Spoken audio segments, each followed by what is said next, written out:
Hello दोस्तों, आपका स्वागत है हमारे चैनल चैंपियन जैद पर। मैं हूं आपका दोस्त मोहम्मद जैद। और दोस्तों, आज मैं आपको बताने वाला हूं कि वैलेंसी क्या होती है।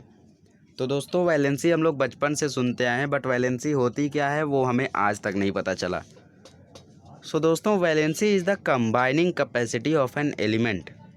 वैलेंसी वो होती है कि एलिमेंट दूसरे एलिमेंट से कंबाइन हो सकता है, तो उसकी कैपेसिटी कितनी है कंबाइन होने के लिए, उसको हम लोग बोलते हैं वैलेंसी। ये थोड़ा सा हाई लेवल का डेफिनेशन है। मैं शॉर्टकट वाला डेफिनेशन आपको बताता हूँ जिससे आपको याद हो जाएगा। तो valency is the number of electron given, donated या फिर टेकन, रिसीव्ड या फिर शेयर्ड। मतलब डोनेटेड, रिसीव्ड या शेयर्ड, ये तीनों चीज़ों को आप लोग याद रखें। डोनेटेड मतलब दिया, रिसीव्ड मतलब लिया, और शेयर मतलब शेयर किया, बांटा। तो उसको हम लोग बोलते हैं वैलेंसी। और वैलेंसी डिपेंड होती है आउटर मोस्ट शेल पे।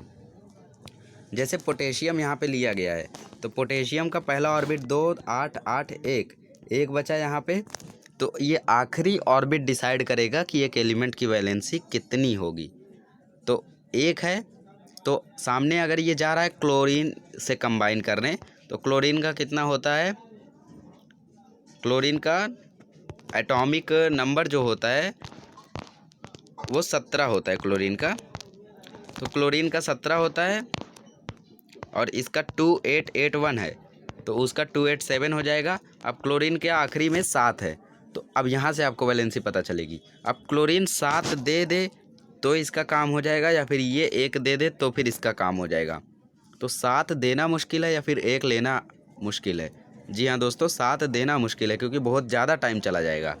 तो 1 इलेक्ट्रॉन, इससे अच्छा भाई आप रिसीव कर लो।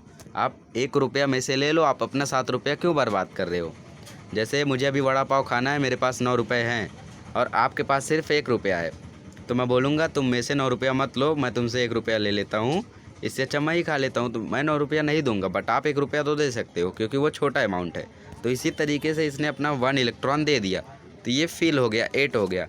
तो इसने जितना इलेक्ट्रॉन दिया या फिर जितना इलेक्ट्रॉन लिया वो होती है वैलेंसी। तो 1 क्या हो गई इसकी? वैलेंसी। और इसका 1 क्या हो गया? वैलेंसी, क्योंकि दिया या लिया दोनों सेम होता है। तो इसने दिया तो भी वैलेंसी 1, इतने 1 लिया तो भी वैलेंसी 1। तो ये होती है वैलेंसी। जैसे सोडियम का एग्जांपल लेते हैं हम लोग, तो सोडियम का है 281। सोडियम का हम लोग ले चुके हैं I think. So I am going to take a easy one. yes, I should take carbon. So if I am going to combine carbon and hydrogen, मतलब कार्बन और ऑक्सीजन को अगर हम लोग कंबाइन करें, तो कार्बन के आउटर मोस्ट इलेक्ट्रॉन है 4, ऑक्सीजन के आउटर मोस्ट इलेक्ट्रॉन है 6।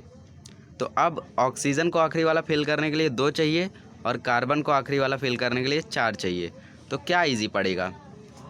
जी हाँ, 2 लेना इजी पड़ेगा। तो ऑक्सीजन की वैलेंसी होगी 2 और कार्बन को 4 चाहिए था, तो इसकी वैलेंसी होगी 4।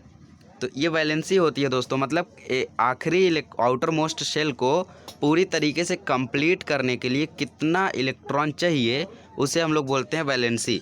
और एक बात याद रखें कि 3rd ऑर्बिट तक वैलेंसी 4 से ज़्यादा नहीं होती है। जैसे हम लोग सोडियम का ही देख लें, तो सोडियम का 281 है। अब इसको आखिरी वाला फिल करने के लिए 7 चाहिए, तो 7 वैलेंसी नहीं होगी क्योंकि 4 के बाद वैलेंसी कम होते जाती है। 1 2 3 4, 3 2 1, इस तरीके से। तो 1 इलेक्ट्रॉन इसके लिए देना ईजी होगा, तो इसका वैलेंसी 1 होगा। मैग्नीशियम का 2, एल्यूमिनियम का 3, इसका 4। अब इसको 3 इलेक्ट्रॉन कंप्लीट होने के लिए चाहिए, तो हम लोग इसको कंप्लीट कराएंगे, खाली नहीं कराएंगे, तो इसका वैलेंसी 3 होगा, इसका 2 होगा। इस तरीके से हम लोग वैलेंसी डिटरमाइन कर सकते हैं।